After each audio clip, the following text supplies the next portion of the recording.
You're watching the 49ers Report by Chat Sports. I'm your host, Chase Sr. Another jam-packed show coming your way, and we're diving in to some trade rumors, but first, some NFL free agency rumors. Right now, we're sitting here on February 15th. NFL free agency gets underway on March 16th, and we know that one of the biggest areas of need on this 49ers roster in order to really get them past that point of the NFC Championship game so that they can compete for another Lombardi trophy is defensive back. And one of the most marquee names available on the free agency market is Stephon Gilmore, who San Francisco did not trade for heading into the NFL trade deadline. Instead, it was the Carolina Panthers making a move for one of the best cornerbacks in the NFL and the 2019 Defensive Player of the Year. Now, he is going to be sought after, and there are going to be a lot of teams vying for his services because even though he's 31 years old, Stephon Gilmore can still be put on an island in man-to-man coverage or in the zone defense, and he can find a way to flourish under DeMeco Ryans, especially with the pass rush at DeMeco's disposal. ESPN listed the best fits for the top 50 free agents going into this free agency period,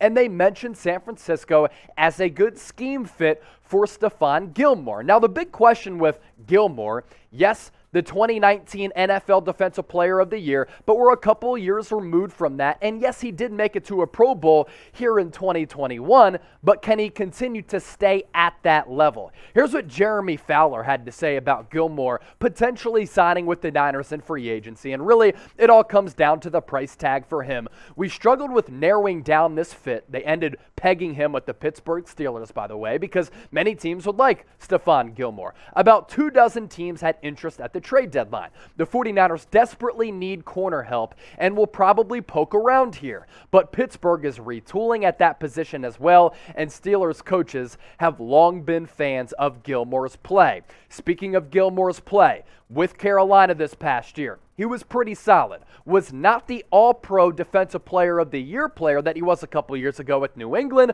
but he was certainly pretty solid. 16 tackles, 2 picks, 2 pass breakups, and the long reception that he gave up only went for 13 yards. Now, right now, San Francisco, a little bit tight in terms of their cap situation and their financial situation, but something big looms. If Jimmy Garoppolo is traded away, that frees up a lot of money on the salary cap and in terms of base salary for the Niners. And for San Francisco, really all comes down to the asking price. If you can get Gilmore at a pretty affordable rate, I think San Francisco will look at what the Rams did and they'll go all in because they realize, okay, we can maximize our window to compete for a Lombardi trophy right now. Let's push our poker chips in the center of the table like the rival Rams did, and let's go all in with trying to hoist another Lombardi trophy. And if San Francisco and John Lynch and Kyle Shanahan, Adam Peters and the crew think that Gilmore can be a viable addition and help push them past the point where they can realistically bring back some more hardware to the Bay, I think they will think about at least signing Stephon Gilmore, and they've kicked the tires on Gilmore in the past. So I want to ask the Niner gang this, because, look, money is a concern. Him aging is certainly a concern. You don't want to have a scenario like the Buccaneers had and like the 49ers almost had, where they bring in Richard Sherman, an aging cornerback, and then he can't help you at all because he continues to get injured. Niner gang, how much would you offer Stephon Gilmore per year? Let me know in the comment section and give me some dollar figures down below. Now, during NFL free agency, we have you covered. This is your one-stop shop. We're doing it faster and better and more informative than anybody else. So make sure you're subscribed to the San Francisco 49ers Report by simply hitting that red subscribe button down below. And join the faithful family here at Chat Sports by getting us to 56,000 subs as the largest 49ers news and rumors channel here on YouTube. How about a Saquon Barkley trade? Honestly, I think it could happen for the New York Giants. They have a new regime with the new general manager in Joe Schoen. They have a new head coach in Brian Daboll, and the current regime not tied to Dave Gettleman's awful pick with selecting Saquon Barkley at number 2 in the NFL draft a couple of years ago. Now, Barkley in a pretty interesting spot. Entering the final year of his rookie deal, this upcoming year he's due $7.2 million in base salary, and the Giants right now are a rebuilding team. Could they look to gather some assets, player assets, maybe even draft assets, and trade away Saquon Barkley, especially if they have no plans to retain him after the 2022 season. When it comes to team building philosophy and just running football operations, I always look to maximize that value while that value is there. And trading away a sought-after and pretty solid player going into the final year of a rookie contract, if you have no plans to retain that player, is a smart team-building practice. And a pass-catching running back in Kyle Shanahan's offense would be absolutely lit. Now, this rumor coming from ESPN, they had talked about the 49ers potentially making a play for Saquon Barkley. Here's what ESPN had to say. Many still view Saquon Barkley as a top-shelf tailback when healthy. Due $7.2 million on a fifth-year option and doing a long-term deal in New York for the 2023 free agent doesn't make sense for either side.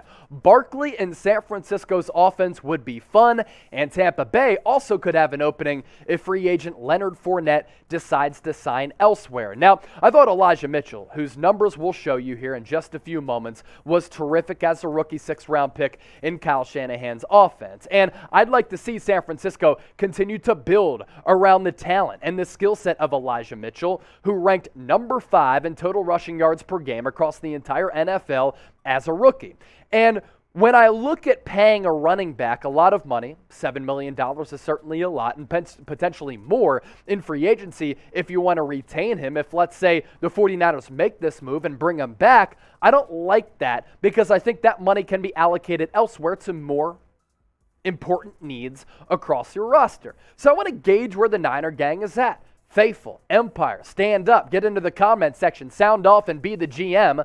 Would you trade for Saquon Barkley? We're going to continue to explore this here over the next several minutes. Type Y for yes, type N for no. You let me know in the comment section. We have another phenomenal deal we want to pass along thanks to our friends at Fanatics, because here on the 49ers Report, we're always getting the gang hooked up with some great deals. Chatsports.com/49swag. Get this 49ers zip-up hoodie, which is available for $20 off only if you use that link down below. It was $65, now $45. And you get the color scheme in there with the gold, the scarlet red, and the white, and of course the trademark 49ers logo. I'm going to put that link in the comments section as well as the description of this video. Saquon Barkley as a rookie, you can make the argument him getting picked in the top 3 could have been justified by Dave Gettleman, because as a rookie in 2018, he was absolutely fabulous. 261 totes, 1,300 plus yards on the ground, average yards per pop at 5, 15 total touchdowns, and yeah, we talk about him being a third down threat, a pass-catching threat in Kyle Shanahan's offense, which really he doesn't have right now. 91 grabs as a rookie.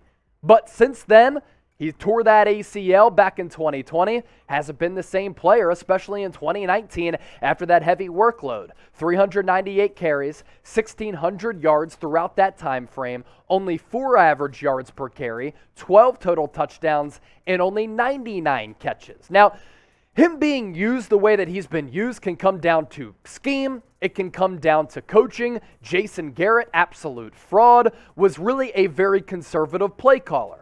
Saquon Barkley with Kyle Shanahan, one of the most creative play callers in the NFL, it could be fireworks with this 49ers offense. Now, I will have to say, Saquon Barkley hasn't looked the same. Producer Marshall Green, Giants fan, host of New York Giants, now by Chat Sports, would also tell you that Saquon has not looked the same over the last couple of years, especially after that torn ACL. So you mix that with the fact that when I build a team, and when I think about my team building philosophy, you can find running backs anywhere for cheap. You did it with Raheem Mostert. You've done it with a bunch of running backs under the Kyle Shanahan regime. You did it with Elijah Mitchell, who you were able to get in the 6th round of the draft coming out of Louisiana, and you don't have to pay him anything. So while the skill set for Saquon is somewhat tantalizing because he's built different, he's one of one, and he's a special athlete, I don't like paying him that amount of money for an injury-prone player and position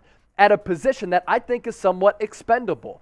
But in Kyle Shanahan's scheme, you really, as a running back, need to see the hole and you need to hit it. That's why Elijah Mitchell was so successful in his rookie campaign.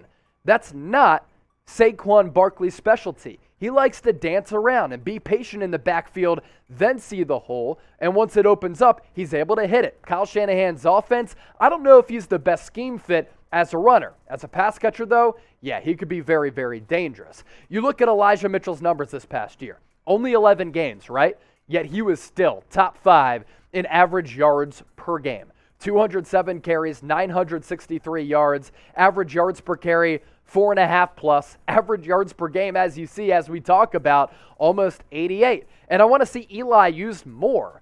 Can he be the bell cow back? He was a little bit beaten up and battered throughout his rookie campaign, but I want to see him more, not just on the ground, but as a pass catcher as well. In that NFC Championship game, we had JaMycal Hasty on that deciding play when Garoppolo was getting thrown to the ground. Why wasn't Elijah Mitchell in that game as a pass catcher? He's much better, much more dangerous than JaMycal Hasty. And we saw, especially on one of those plays in that game, that Eli, as a pass-catching back, can be really, really good. And don't forget about Trey Sermon as well, the third-round pick out of Ohio State. And could Raheem Mostert be in the mix too? He's entering free agency in his late 20s, and here's the deal. You're not paying Elijah Mitchell anything. You don't have to pay anything or squander any money really to Trey Sermon on that rookie contract.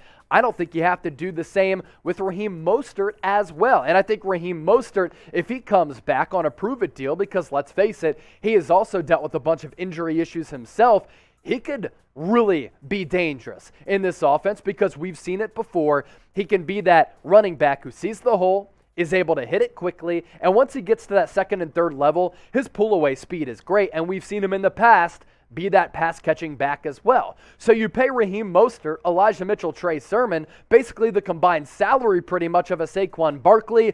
I'm going to hit pass on Saquon. Pick one to start, though. This is the beauty of the 49ers Report. We love hearing from the fan base. We love hearing from our fellow faithful, San, Fran, Cisco. SB for Saquon, EM for Elijah Mitchell. Get those votes in once more and get that comment section flowing.